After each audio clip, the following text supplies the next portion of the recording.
Welcome to the Salmon Runs YouTube. Enjoy the video. You start by confirming you have admin or editor access. Without it, you can't change sources. Once you've backed up the dashboard JSON and any CSV exports, disable real-time refresh to avoid noise. Make sure to record which widgets fail and their data sources so you know where to focus. Run a quick health check of your data endpoints and authentication tokens, because expired keys or 401 errors are common causes of broken panels. Now proceed to targeted fixes. You now dive into each failing widget.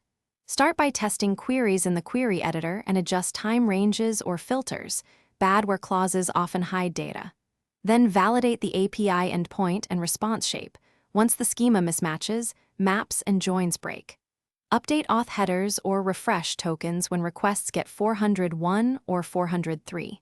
If a widget's config is corrupted, rebuild it using the backed up JSON sections and test with sample data to confirm the visual matches expectations. You finish by re-enabling live refresh and monitoring the dashboard for 15 to 30 minutes.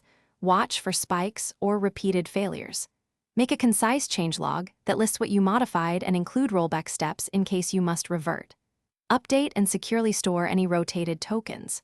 If problems persist, inspect browser console logs and network traces to find CORS, 500, or parsing errors. You'll likely see the root cause there.